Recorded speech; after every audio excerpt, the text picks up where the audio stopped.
Good morning, welcome to Morning Expresso. You're watching Indian Express. Let's get you started with the big story of the day.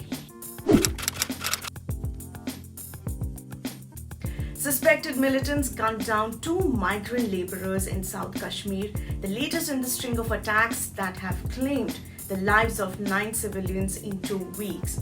According to estimates, 3 to 4 lakh laborers from outside Jammu and Kashmir travel to the valley every year for work. While most of them leave before the onset of winter, some stay back in Kashmir through the year. Meanwhile, the operation to flush out militants hiding in the forests in the border district of Poonch in J&K has entered its 7th day. So far, 9 army personnel were killed in the encounter. Here are the stories you'll find only in Indian Express. In this edition of the Idea Exchange, AICC General Secretary in charge of Punjab, Harish Rawat, says Congress had no choice but to replace Amrinder Singh.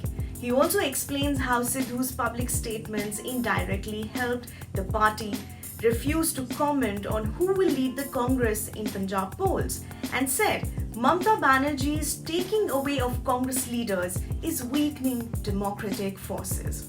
Read the full story on IndianExpress.com. Here are the top stories from the front page.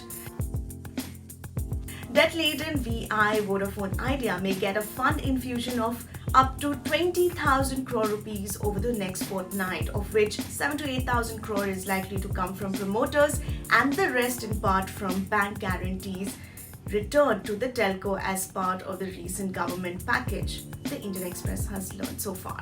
In the first of a series of Samajik Pratinidhi Sammelan or meetings for representatives of society, Uttar Pradesh Chief Minister Yogi Adityanath addressed a gathering of the Prajapati Samaj and OBC segment associated with the state's community of potters. With an eye on UP's caste equations ahead of the assembly elections, the BJP plans to hold 27 such conventions across the state till 31st of October. There are clear similarities in the 2 alleged drug busts by the Narcotics Control Bureau, that is NCB, in Mumbai over the past year, involving actor Riya Chakraborty and Shah Rukh Khan's son Aryan. In both the cases, the NCB replied on WhatsApp chats to arrest them, and in neither case was the central agency able to show any drug seizures on Aryan or Riya. Here are the must-reads. With 2 Samajwadi Party MLAs, one supported by the ruling BJP in the fray for the UP Assembly Deputy Speaker's post, the SP termed the Saffron Party's move undemocratic, arguing that usually a legislator from the biggest opposition party is elected unopposed to the post. Accompanied by Chief Minister Yogi Adityanath and his ministers, SP rebel MLA from Hardoi Nitin Agarwal, who has been keeping distance with his party since 2019, has filed his nomination papers. For the first time since March last year, Mumbai on Sunday reported no deaths from COVID-19. While daily COVID cases have seen a slight increase in the last 2 months after relaxation in lockdown guidelines and festivals like Ganeshotsav and Navratri, the city has been reporting single-digit deaths since August 2nd.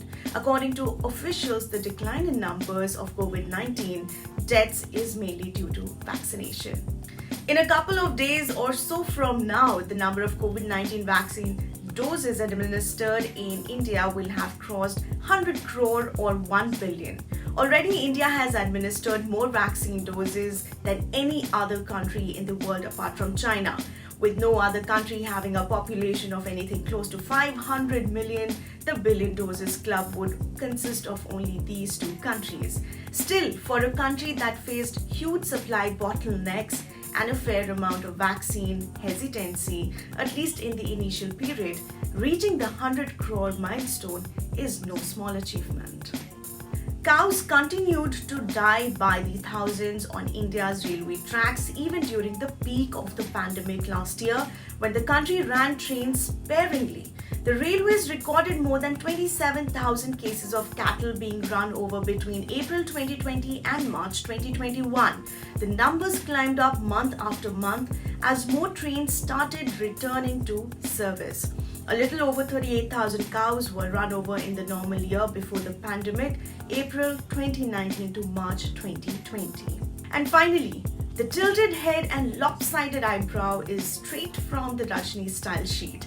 And through this second leg of the IPL, Venkatesh Iyer has traversed an equally incredulous arc, nothing short of a movie blockbuster, from a handy state team all-rounder right up to the IPL final. However, his inability to finish the KKR chase leaves a lasting regret, or the Rajni standards of achieving only the impossible might have even played out in real. That's a wrap from my end. For more news updates, subscribe to our channel, Indian Express. Thank you for watching.